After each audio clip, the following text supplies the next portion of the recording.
Stay tuned for the Splash Live.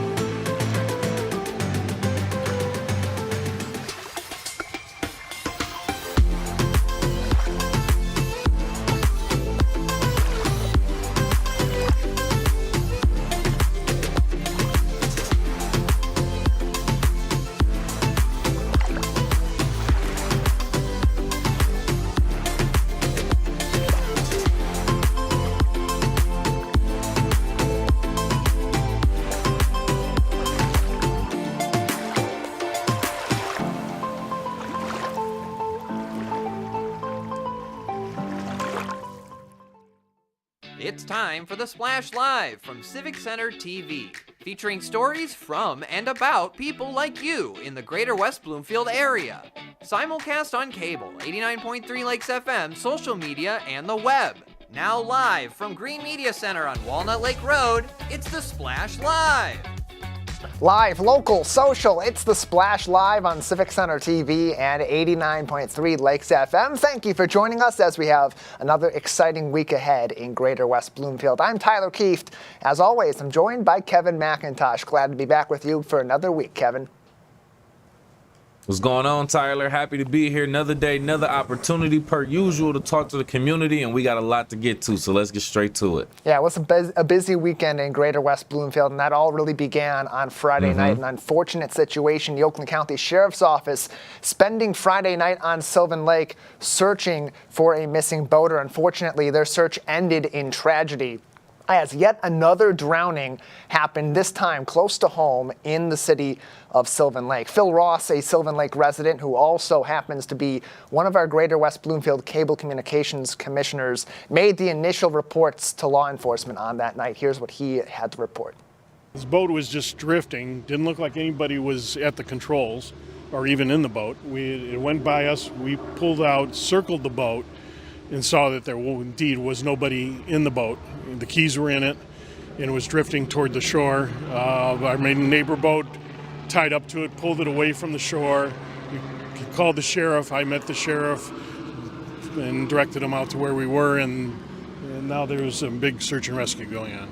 That was as of Friday night, just after this was initially reported to the Oakland County Sheriff's Office, and our team arrived on site. At that point, shortly after, first responders arrived on scene, including Sheriff Michael Bouchard and his Marine team, which leads these sorts of incidents in our communities in particular. They began their search for the missing boater, but that was a difficult task given very limited information and nobody else out there with him. So this is kind of how that search got underway from the sheriff himself. Well, one of the biggest challenges in situations like this is we don't have a point of entry. Typically somebody else is boating or they're with the person, they see them go in the water. That gives us a relative starting point. Here we don't have that. All we have was a drifting boat, but it could have drifted from completely the opposite side of the lake. So we're starting in this area. We have divers in the water. We have 5 boats with sonar scanning right now. We have drones up and helicopters looking. But if we don't get anything in this vicinity, then we're going to have to put the whole lake in play. Keep in mind that was as of Friday night, shortly after this investigation began. As the sheriff said, that's exactly what they did. They had to start from a starting point as close as they could get to where that boat was. That began at the community center, scouring for any evidence of any foul play or maybe where this person may have gone if they exited the boat. Any evidence of that, talking to nearby residents, talking to other boaters to get more information and trying to piece that story of how this individual went missing back as far as possible. Here was what the status was as of 8:30 p.m. on Friday night during that investigation. So at about 2:30 or thereabouts, a boater who's a regular on this lake was seen pulling out in his boat to go out on the lake. Shortly after 5:15-ish, the boat was seen by other boaters drifting. They were able to capture the boat, bring it back to shore. Nothing in it as it relates to a person It was empty, but it has his personal effects: keys, cell phone, wallet. So obviously that's troubling information. We've checked his house 3 times, checked the path between. We have his car. We have all his personal effects. The other thing we can't find and don't know where it is his dog.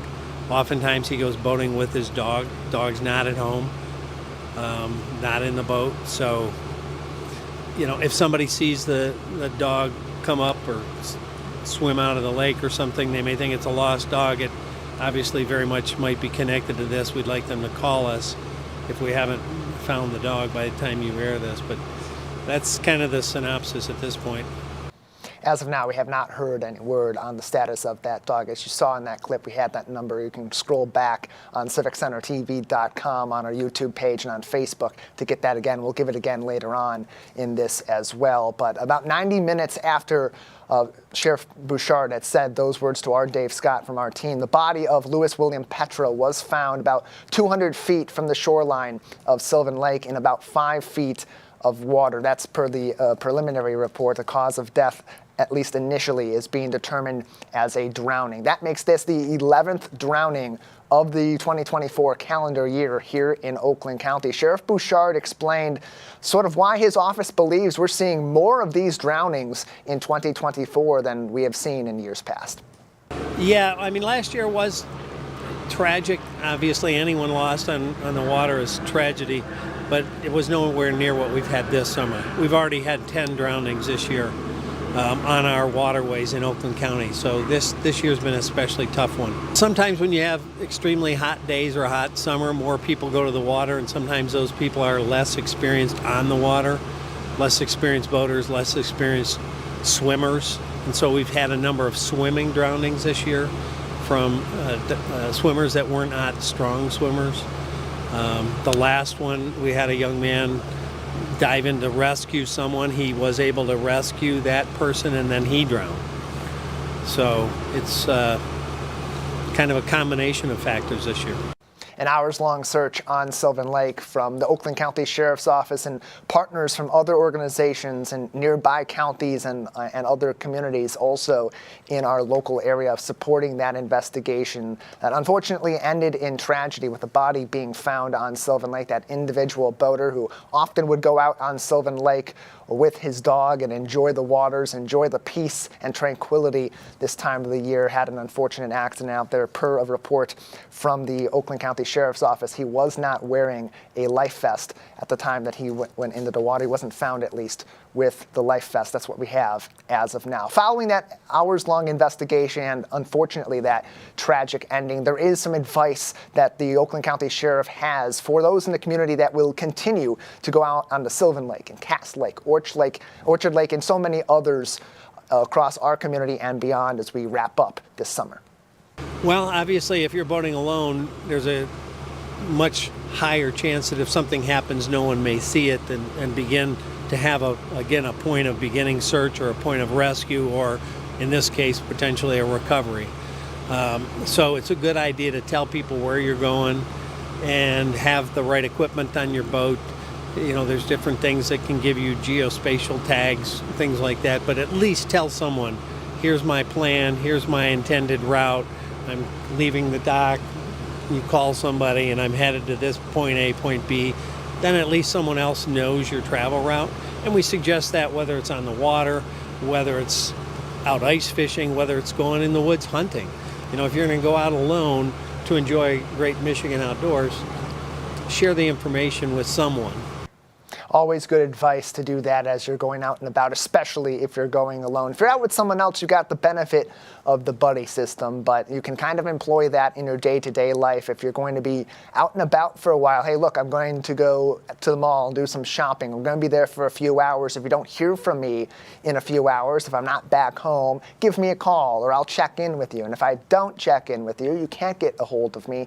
That's when you can start to have some concerns. That especially has to be the case when you're out on the water, and if you're going to be out there alone, taking, of course, those safety precautions yourself, at least to have somebody keeping aware of you being out there. And that's actually what Dave Scott, our reporter on scene on Friday night, had done with me. He was planning on going up north as we begin our week, take a breather on Mackinac Island, and contacted me this morning saying, in keeping with the sheriff's comments, and it's 5 a.m. when I'm sending you this, I'm heading out on Lake Michigan alone, and I'm letting you know my plans. I'll have a report in with you via text prior to when you go on the air for the Splash Live. And if you don't hear from me by 10 a.m., it might be a good idea to get in contact with the Emmett County Sheriff and let them know my plans. I'm departing Charlevoix at 6 o'clock. I should arrive on Mackinac Island around 9 o'clock.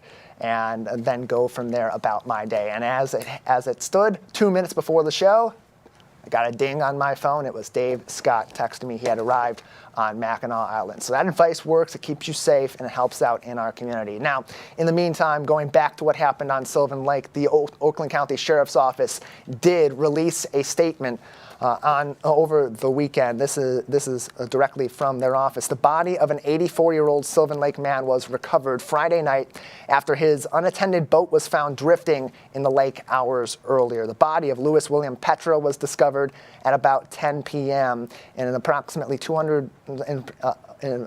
5 feet of water, 200 feet from the shore. He was not wearing a life jacket. The sheriff in this statement said, quote, in an already extremely tragic summer, the loss of another person while they were enjoying the water is very sad. While we don't know what happened in this case yet, we encourage people, if they are not strong swimmers or they are alone in the water, to consider using a flotation device. Again, this is the 11th drowning in Oakland County just this year so far. In addition, the sheriff's office releasing another part of their statement saying that their divers responded to the scene and were assisted by dive groups from several other communities, including Chesterfield Township Public Safety, the Macomb County Sheriff's Office, as well as Lapeer, Livingston, Genesee, and Wayne County Sheriff's Departments as well, also assisting on this search and rescue effort. For more information on this and updates as they come in, you can follow the Oakland County Sheriff's Office on Facebook at OCSO Michigan. We will also do our best to keep in contact with the Oakland County Sheriff's Office and give you updates. Kevin, we just talked about this on Friday's edition of the program, as people are going to have a beautiful weekend. Get outside, get outdoors, get on the water. Some reminders of, hey, look, we've had 10 of these drownings in our communities over the summer. Here's what you have to do to keep safe. And it really becomes more evident, and it becomes more maybe real for people when it happens in your community. It's very, very unfortunate and tragic news to report on, especially coming out of the weekend when we know a lot of people just want to enjoy themselves. But it should just be a sign. Like we said, we have been continuously talking about water safety. Even before the summer started, we wanted to be proactive when it came to that. So we want to just take these messages of tips of, like we said, water safety, and just spread those out to the community. And hopefully, if you already know about water tips, you can tell someone else. Like the sheriff said, there's been different situations. A swimmer helping another swimmer, but then tragically losing his life. People just not wearing life jackets. It's a bunch of different things. But overall, like you said, let someone know where you're going to be, and then at least help the community and our police authority. Again, more information on this ongoing investigation can be found on oakgov.com/sheriff. If you have information yourself that may help in this investigation, 248-858-5000 is the number for the Oakland County Sheriff's Office, 248-858-5000. And hopefully we'll have more information on this very soon. Our thoughts are with the Petro family and his friends in the community as they undergo this tragic moment here in our community in the Tri-Cities.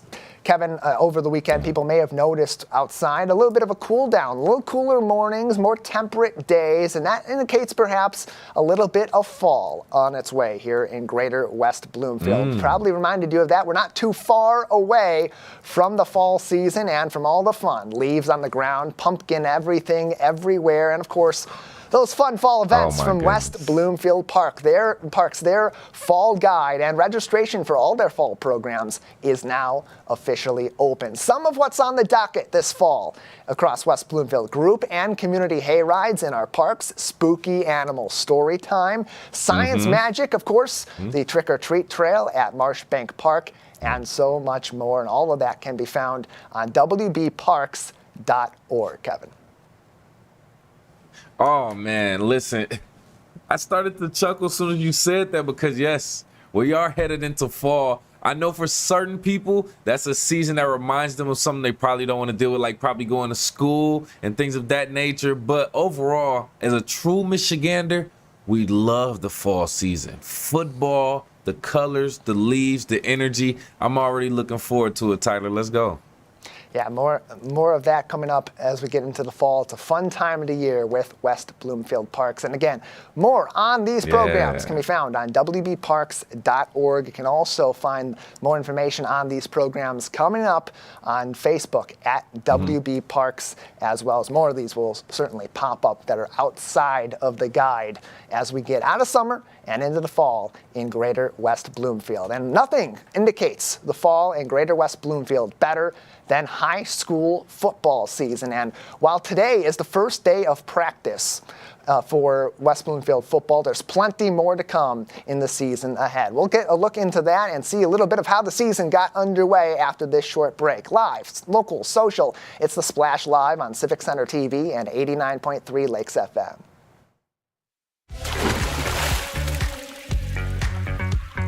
We'll be right back with The Splash Live.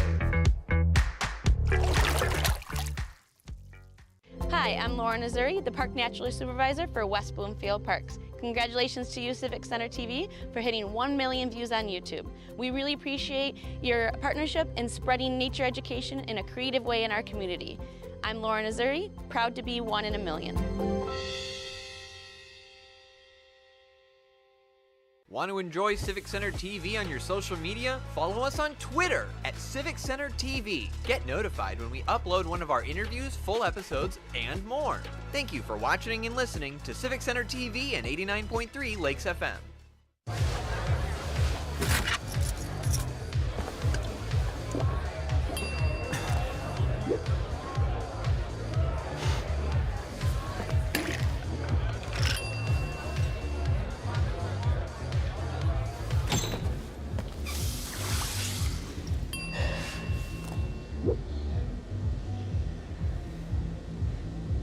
If you need to do something to feel okay to drive, you're not okay to drive. Don't drive buzzed. And now, back to The Splash Live. Live, local, social, it's The Splash Live on Civic Center TV and 89.3 Lakes FM. I'm Tyler Keefe alongside Kevin McIntosh. Fall is on its way. Football season also on its way in Greater West Bloomfield. Today is the very first day of official practices for high school football teams across the state of Michigan. We saw many do their practices right away at midnight, including one of West Bloomfield's biggest rivals for a state championship across the state. Belleville had their first practice at midnight tonight, but the Lakers will begin their practice today. But it all started at OAA Football Media Day just last week Friday. I had a chance to be out there and see every team across all of our OAA leagues, including the OAA Red Division, talk about the season ahead and get to know some of the players. A lot of that footage already online, civiccentertv.com. I talked to Coach Hilbers. I talked to a few of our star linemen and even Sammy Termina, a good friend of mine from Orion Neighborhood Television and the host of the OAA Now podcast, to get a little bit of a preview of what the season's going to look like for West Bloomfield and that rivalry with Lake Orion Dragons coming up on October 4th at the Swamp. But plenty football ahead, live on Civic Center TV and 89.3 Lakes FM. Joining me again this season in the booth on the call, my color commentator, Matt Catoni, back with us on the Splash Live. Glad to have you with us, Matt. Yeah, happy to have you with us as we get ready for the football season. And, from the moment that last game ended with Southfield A&T and that final play that sent the Warriors to Ford Field where they ultimately captured the Division I championship, we've been anticipating this moment. Now that it's finally here, it's an interesting outlook we have in 2024 for this Lakers team. Lost a lot of talent, but they got a pretty interesting squad coming back this fall. Yeah, and looking at that OA Media Day, it looked like Coach Hilbers was trying to send a message by bringing all of those trench players, specifically that offensive line, who is quite bulky, specifically looking at Jay Gardenhire, the transfer from DePaul, New Jersey. It's just very impressive, his size, 6'8". There's one thing that his coach in college, Deion Sanders, knows, is that you can't teach size or speed. Now, with Gardenhire, they have a little bit of size to go with that speed they have on offense. So it's going to be interesting to see how this West Bloomfield offense kind of adjusts to the changes that they have on offense. Yeah, and there's some good news and some bad news, potentially, that goes along with this West Bloomfield team in 2024. They have lost a lot of talent. Arguably the greatest quarterback they've ever had in their program in Rick Nance, who, number one in single season career passing touchdowns, number two in career passing yards. He's graduated, he's gone. But they bring in Bo Jackson, who's a 2-year starter from Novi Detroit Catholic Central in his replacement. And they lose guys like Brandon Davis Swain and Jameer Benjamin on the defensive side of the ball. But the good news there is this offense looks like it's going to be a lot of the same in 2024. They're bringing back a lot of talent. Yeah, having those guys on offense, Elijah Durham, Cameron Flowers, and Josh Tate, really allows them to have that level of consistency that will, kind of allow them to build off of the momentum that they had at the end of the year last year. Especially considering Bo Jackson's experience as a starter already. You don't kind of have to have a new starter coming in who's never really started games in a serious situation before and have to get them acclimated to that. They should kind of really just have to have a 1 or 2 game scenario to where they kind of get used to playing together and then take off from there. Yeah, Bo Jackson completing 51% of his passes on average over the past 2 seasons at Catholic Central, over 1,000 yards passing and 12 touchdowns in his first season, and then 752 yards and 5 touchdowns as a junior in the air. Going to have a lot of weapons on this offense with Flowers, the now Toledo commit, and Elijah Durham, who's starting to get the attention he deserves with offers from Wisconsin, Western Michigan, Toledo, and more. That 3-star senior who will likely be a 4-star by the time we get to the end of this season. On the other side of things, very young defense for the Lakers, especially in the trenches, losing a lot of that core on the defensive line. Yeah, that's really where Tank Pittman's going to be huge this year for the Lakers. Kind of having that centerpiece right there as really one of the more experienced players on the defense is going to be huge. Really kind of allow them, as a rock, so to speak, just kind of hold everything down and ultimately try and change momentum when he can. Similar to what Brandon Davis Swain meant to the defense. Yeah, certainly. And you look at this defensive front, Tank Pittman, really the only starter from that D-line that is returning. Now, the good news with that is a lot of the younger players that were on the defensive side last year saw a lot of action in some of those blowout games. And with a lot of substitution in the playoffs in particular, getting some guys down the depth chart, some really significant experience during critical points of games throughout the season. And that's something that Coach Hilbers was really harping on at OAA Football Media Day as I talked to him, is the youth of this team can be a benefit. It's a benefit because they've seen a lot of action already and they have so much more development to move forward with this season. It could also be a drawback on the other side of that with the growing pains and with the strength of this schedule, Matt. Looking at the 2024 campaign, they begin on August 29th at home at the Swamp, Thursday night, family fun night, Civic Center TV and 89.3 Lakes FM against the Chippewa Valley Big Reds, a team that went 9-3 last season. And their opponent's record last year, 71 wins, 31 losses. That's 69.6% of those games, ending in victories for these opponents. Every single week is going to be a challenge for the Lakers in 24. Yeah, and similar to the Lakers, one thing that's kind of interesting, a lot of these teams also are having turnover at quarterback. Chippewa Valley and Birmingham Groves, both their first 2 games having turnover at that position. It's going to be interesting to see how all these teams adjust to these losses and new additions. And fortunately enough, the Lakers are at home for that first game to kind of really get used to it. Yeah, the first couple games for the Lakers going to be very telling for this team. Going up against Chippewa Valley, always a challenging squad to match up against, and then going up against Groves as well, a team that also made the playoffs. And then from there, you got a really challenging schedule. Rochester Adams, Southfield A&T, Clarkston, Lake Orion, and then an Oxford team that I'm expecting to make a big jump this year. A lot of juniors and seniors on that team. They had a lot of success on the offensive side of the ball against the Lakers in the rain on the big blue turf last season. Jack Hendricks is going to be a problem. Luke Johnson may be the best running back in the entirety of the OAA. And Matt, as we look at the official preseason coaches poll released on Friday, you're not going to be able to see it from here on the screen. Number 1 in the OAA red by the coaches, West Bloomfield, followed by Lake Orion, Clarkston, Oxford, and then Rochester Adams. As we get ready for that first game on August 29th, Matt, what are you hoping to see from the jump from this Lakers team that, again, veteran on offense, pretty young on defense? Discipline, really. And that's one thing I know that Coach Hilbers is really going to coach up is discipline. Young defense, so you don't really want to see that many penalties. Really see them not put themselves in bad situations, see them make those crucial stops on third down.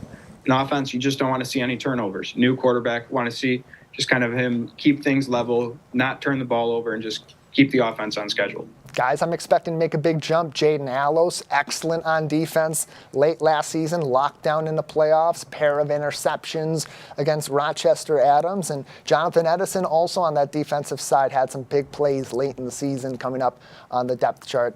Look to also see maybe more of the running game get involved in 2024 with Josh Tate. Matt, anything else for us before we head off today and get ready for August 29th?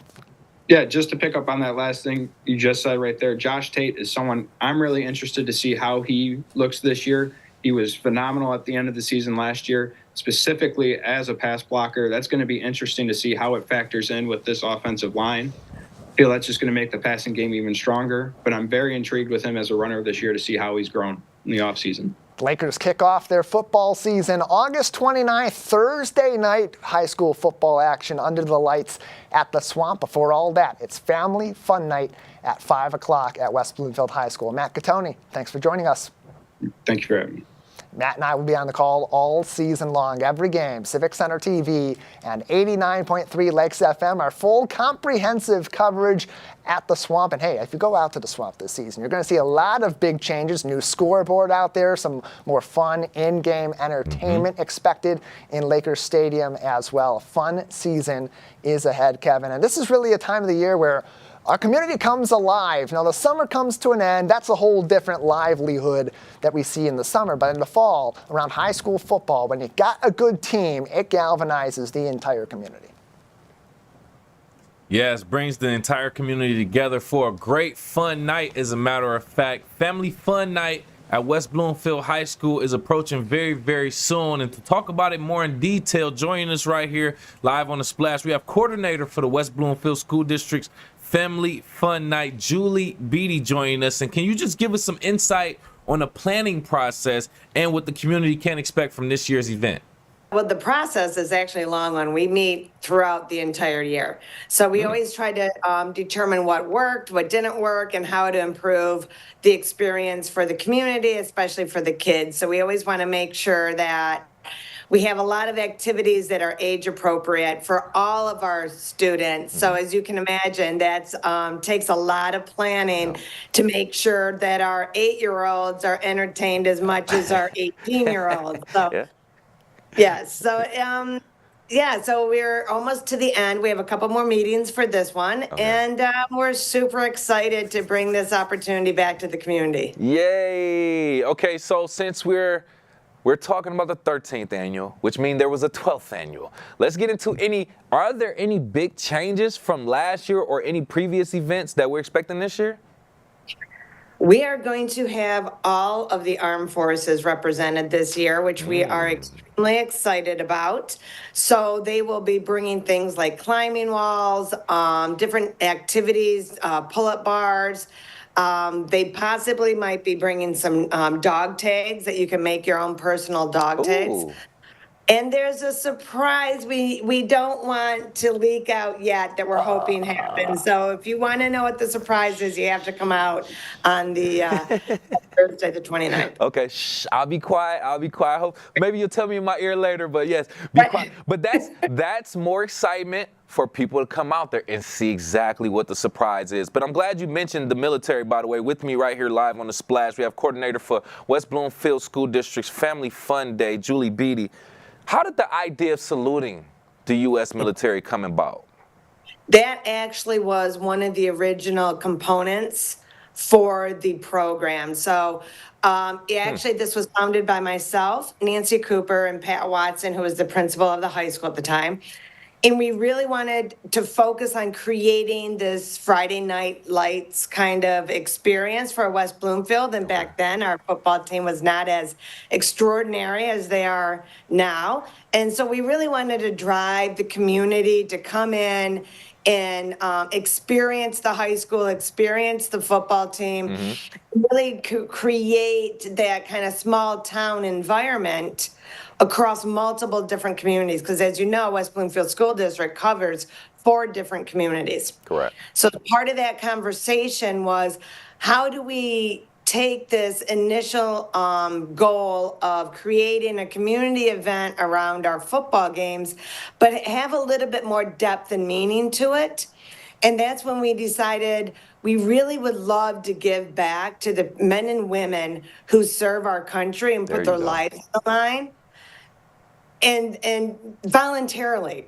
That's I think is amazing about our armed forces. It's voluntary. And so we decided, all right, we want to be able to recognize the men and women in our military, but also those men and women who live in our communities who also put their lives on the line to protect us. So the police and the fire. And actually, during COVID, we also were really recognizing a lot of the medical community as well.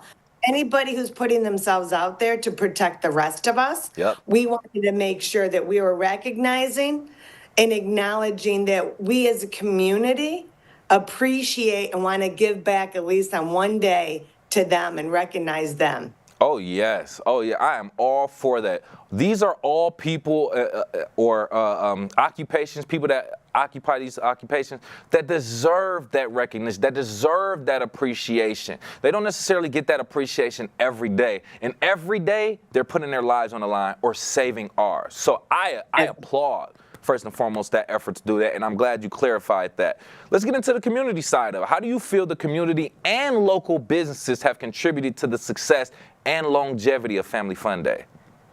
It's critical, right? That everybody, the community and the local businesses and local community services participate in this.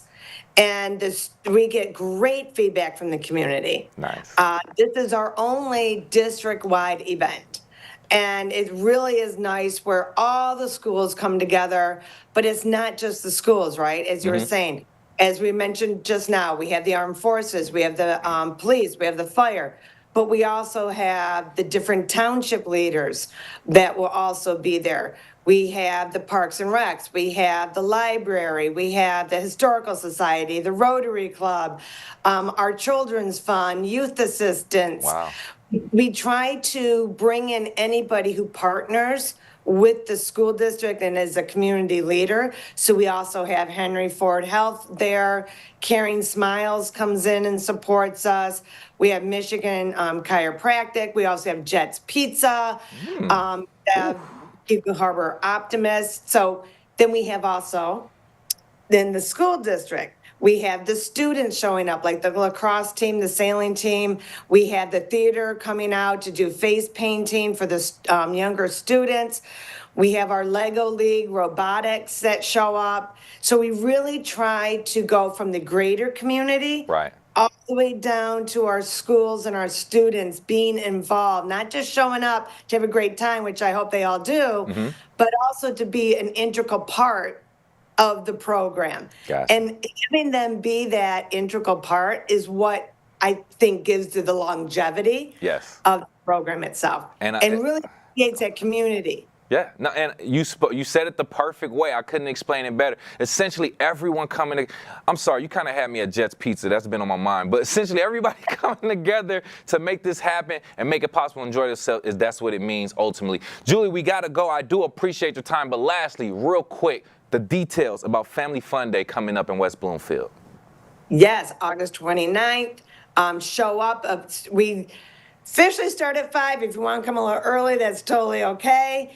As I said, we're going to have all the armed forces here this year. We're going to have bounce houses, face painting. Hopefully, we're on that rock climbing wall. We're talking about possibly having a video semi-truck there. So come on down, be part of the community, enjoy the experience, get to go to that football game, and recognize women of service. That's right. Thank you again so much. We appreciate your time and that information. Once again, Julie Beatty, coordinator for the West Bloomfield School District's Family Fun Day, Thursday, August 29th. We appreciate your time. Another great interview. Great things happening right here in our community. Like she said, the only district-wide event that they have in the school year. So I think this is a great time for the community to come out, celebrate basically the end of the summer and the beginning of the school year, Tyler. Yeah, celebrate our troops, celebrate our first responders, get back into that school year swing. You know, it's the first week of school. It's a shorter week. That's the last week of that week of school because Labor Day, you get the Friday off, you get that Monday off. So it's a long weekend. It all starts with some fun and some great football, too. That's going to be a fantastic matchup to start the season on a Thursday night. No better place to be as we celebrate some changes in the Greater West Bloomfield school community. And Kevin, a lot to celebrate with some changes to our local community college as well.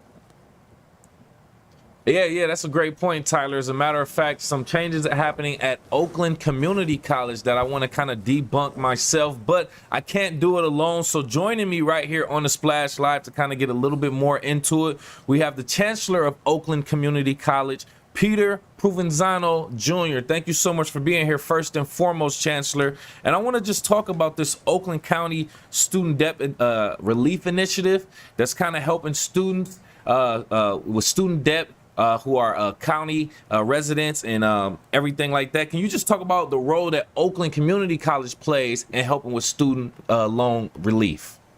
Good morning, Kevin. Pleasure to be on your show again. I appreciate you having me. This debt relief program that the county has made available to Oakland County residents is really quite phenomenal. What it does is they've fronted the cost to contract with a company that will sit down with Oakland County residents to consult with them, to understand their college debt, to look at ways they may be able to refinance that debt, or there's a lot of debt relief that's out there that's very complicated. And so this consulting firm will help with our residents. And it's really coupled with the work that OCC is doing is really going to help move the needle for Oakland County residents, because Oakland Community College, as you know, is focused on helping students with a quality education and in a way where they do not have to take out all of that debt. There's so much in the way of free community college tuition that's available at OCC.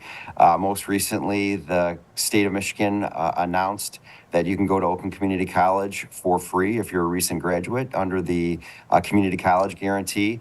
Prior to that, we had a program called Michigan Reconnect for adults to return back to college and receive their community college degree certificate credential for free. And this is really helping to move the needle and get the message out that you can receive a very high quality education and it does not have to be expensive. The majority of our students are coming to us for free, very or little to no debt. So it's really quite exciting to partner with the county on this. We love to see and know about these types of resources. You already touched on a bunch of different things I want to dive into a little bit more, but I appreciate that more than anything. Another thing I want to kind of get into is a partnership that you all have. Oakland Community College and Oakland University partnering to provide student housing for OCC students at Oakland University starting in the fall. Can you just give a little bit more information on what was the motivation behind this partnership? We're very excited about this partnership. I love that picture that you had come up, and it's a great example of the fact that this is a win-win for both organizations as well as our students. We are the #1 transfer institution.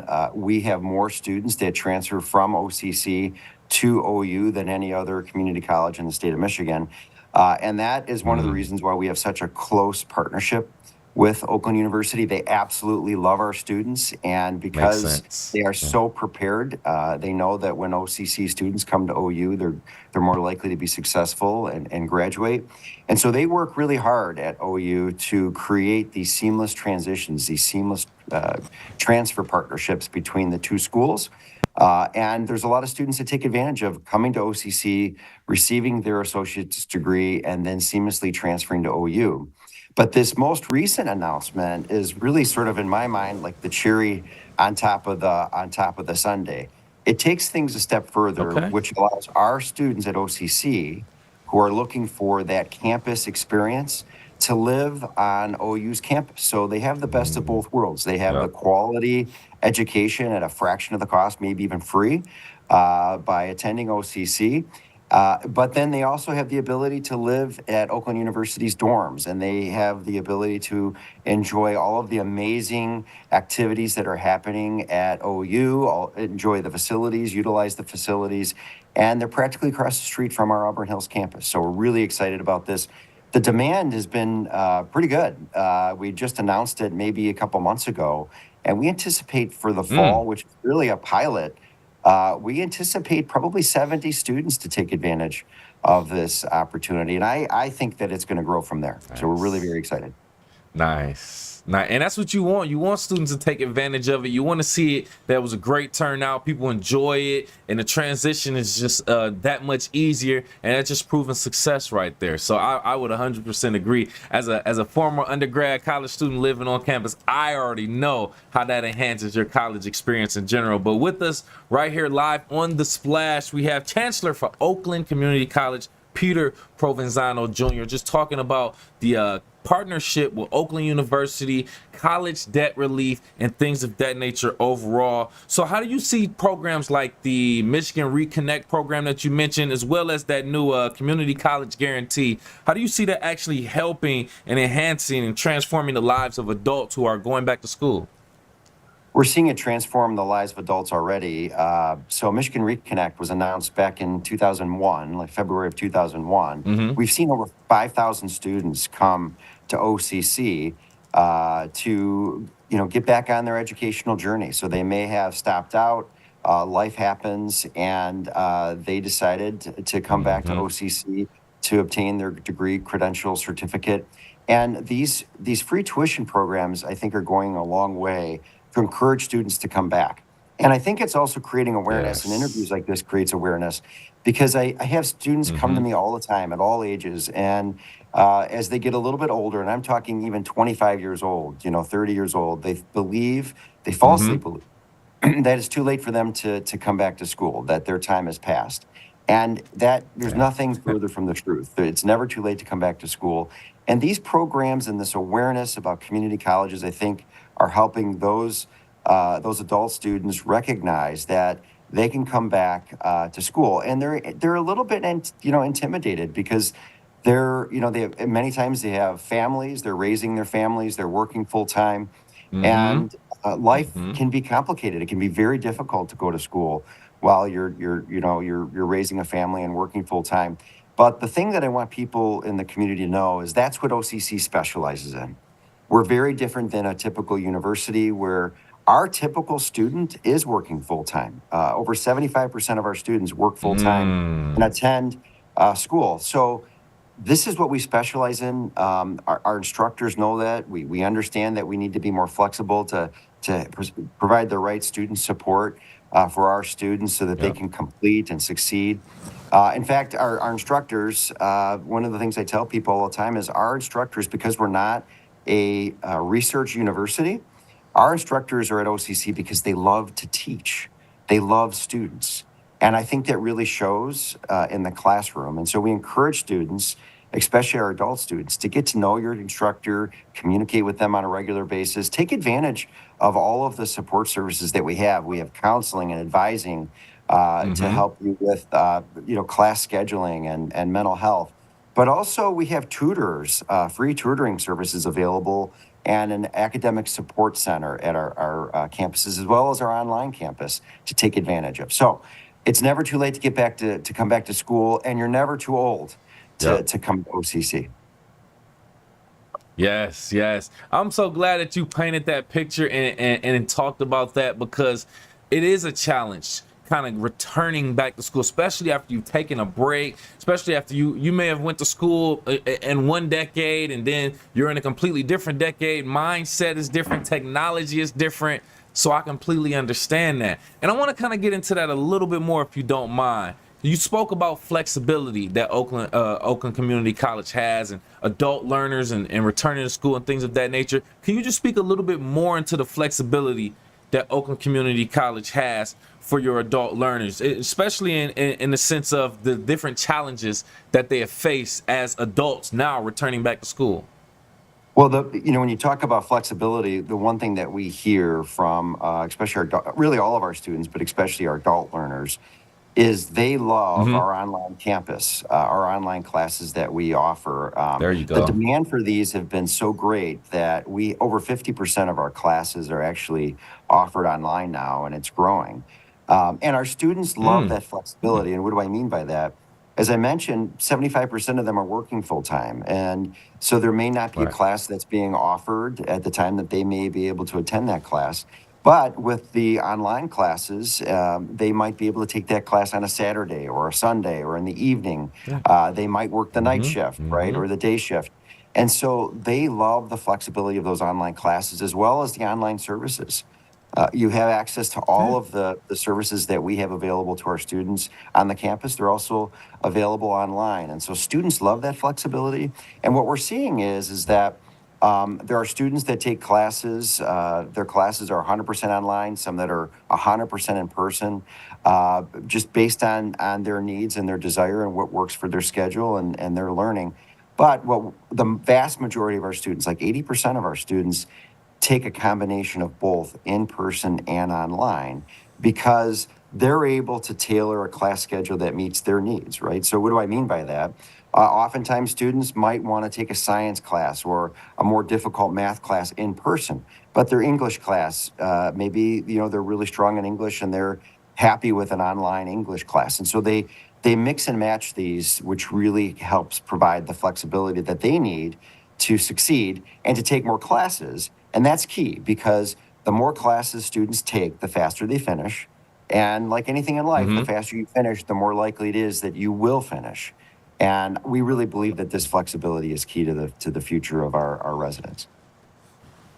And I love that. I love that that's all being considered also, especially for our adults right here in Oakland County. We appreciate your time. Before we let you go, Chancellor, any last words, messages for the community in regards to any of your programs or what you have going on at Oakland Community College? We continue to invest in our online campuses as well as our physical campuses. We have a brand new Culinary Institute that's coming to Royal Oak, 78,000 square feet. Super excited about that.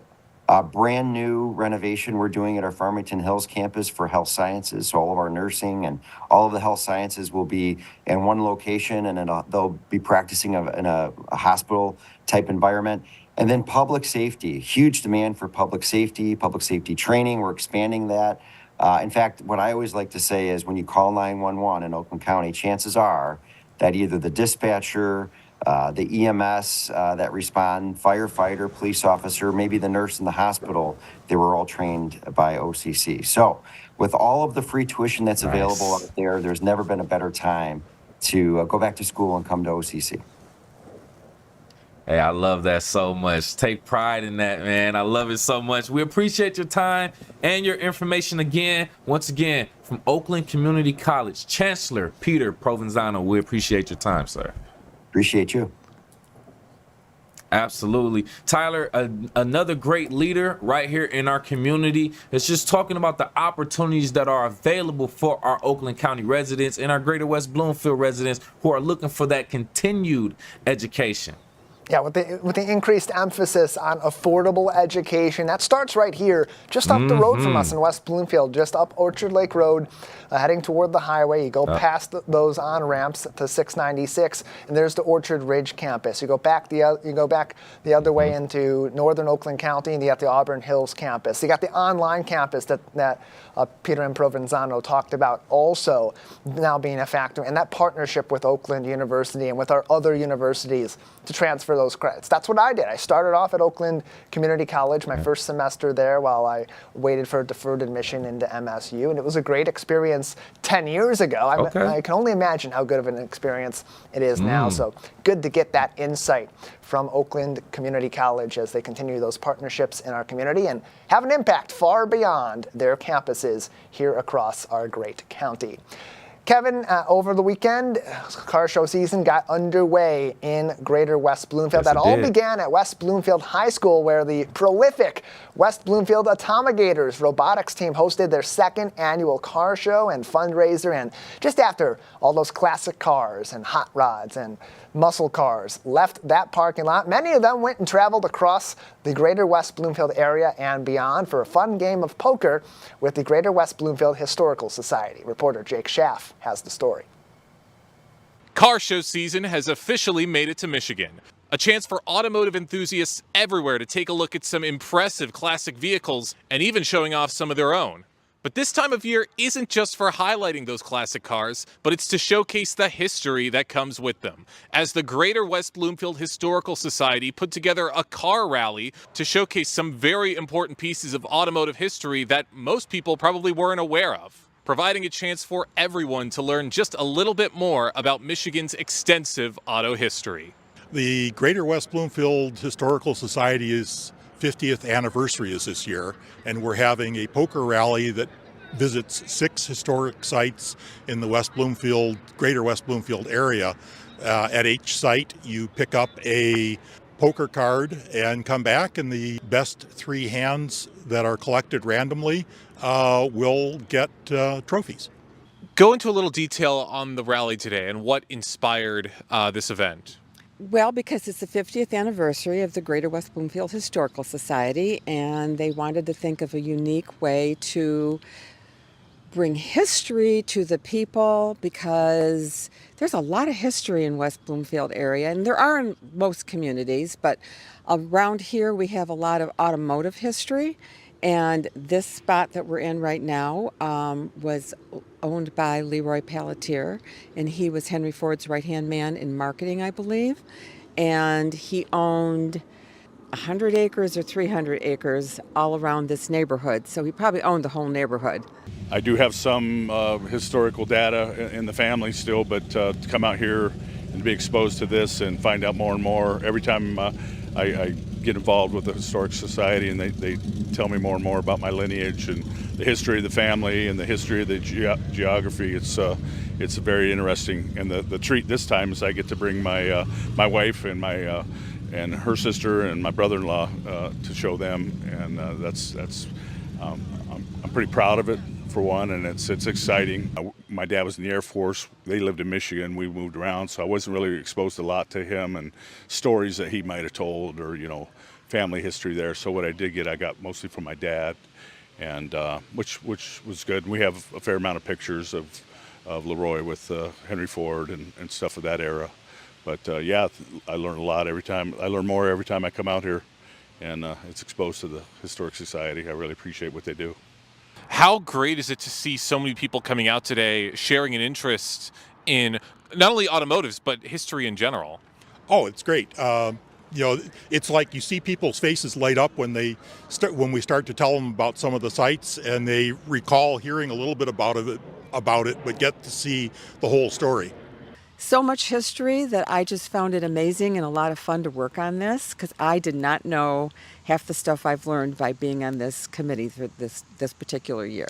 So next year, we'll probably do a poker rally again, and it'll be on a different subject, not on automotive. So I just think the community needs to know where they're living and what they're surrounded by. It's always an incredible feeling to learn just how much history is right outside your window. So as Michigan gets ready for the Dream Cruise, maybe take your own cruise through history every once in a while to learn just what makes your community so special. For Civic Center TV, I'm Jake Schaff. A great second car show for the West Bloomfield High School Atomigators. A big fundraiser for them as well as they get ready for that school year coming up in just a couple of weeks. And not only is that supporting their program at the high school, but also their other programs for the younger kids across the district at the middle school and elementary school level. More information on our West Bloomfield High School robotics program on Facebook at West Bloomfield Robotics. And of course, more events from the Historical Society, GWBHS.org. But Kevin, car show season continues right today. You know, well, yesterday that was that. Today it's over in Keego Harbor. Actually, yeah, and I had a moment to speak with the owner of Gino's Pizzeria and Restaurant, Gino Santia, who actually talked about his pre-Dream Cruise event that he's been throwing annually. And he's actually joining us right here on the Splash Live. And Gino, if you don't mind, if you could just take us back in time and just tell us the story about what we talked about off air about how the pre-Dream Cruise actually got started. Well, it was 1998 was our first year we did it. What happened was they had just started the Dream Cruise on Woodward, I think the year or 2 years prior, and I happened to be down there. I think we were having a class reunion, a West Bloomfield class reunion, and we all decided to go down to Woodward. And it was just so exciting down there. I thought, boy, I wish I could do something like that. And I just, one day, I just decided to do it on a Monday before the cruise weekend. And I put it on our billboard, Classic Car Show tonight. And the first year we did it, that was the only advertising I did. We had about 60 cars show up. And Really? since then, we've had well over 200 every year. It's an annual event. That is crazy. And that's good. That's good. 27 years growth. Can you just talk about how the event has evolved over the years since that time? Well, we have, and what we do, if you'll look at the shirt that I've got on right now, it's got a picture of a 1964 GTO, Pontiac GTO, and so it happens to be the 60th year for the GTO. And every year, last year we did the Volkswagen bus. It was an anniversary year of that. So we kind of accent on what could be going on that particular year, an anniversary or whatever. And then when they did the road construction, we were shut down. There was no traffic through here except through the back way. But we still had the car show, and we had a black shirt with a truck, with a work truck that was kind of hauling dirt around. It was really kind of cool. People still will wear those shirts. Every once in a while, you'll come across somebody wearing one of those old shirts. That's nice. Going all the way back. I love the connection that I love the passion for the classic cars too. Just knowing that we do have rich automotive history right here in our Greater West Bloomfield area. And with us live here on the Splash, we have Gino Santia, owner of Gino's Pizzeria and Restaurant. And we want to talk about also the type of effect that it's had on our local community. With the Dream Cruise, it's a great event, but it's not necessarily right here in our Greater West Bloomfield area specifically, which is why we're glad you brought an event here. But can you just talk about how the event has actually impacted the local community, residents and business-wise? Well, I think other than in our local community here in Keego Harbor, other than the big Memorial Day parade we have every year on Memorial Day weekend, I think this is probably the largest event we have in our community, and I don't know for sure, but I did at one time that City of Keego even had it announced on their website that the date and the Classic Car Show at Gino's. So it's kind of a gathering for the community. People walk here, ride their bikes here. More of the outskirt people will drive here, and it's a full parking lot and it's a full event. We have tents out there with face painting. We have a disc jockey playing music, usually the classic music, the oldies. And we have a hula hoop contest for the kids, a limbo contest for the kids. So it's a happening kind of thing. Love and we have food that and right there. soft drinks and other drinks in the parking lot. Last year was a perfect day. The weather was perfect. We ended up with, I think, 227 cars in our parking lot.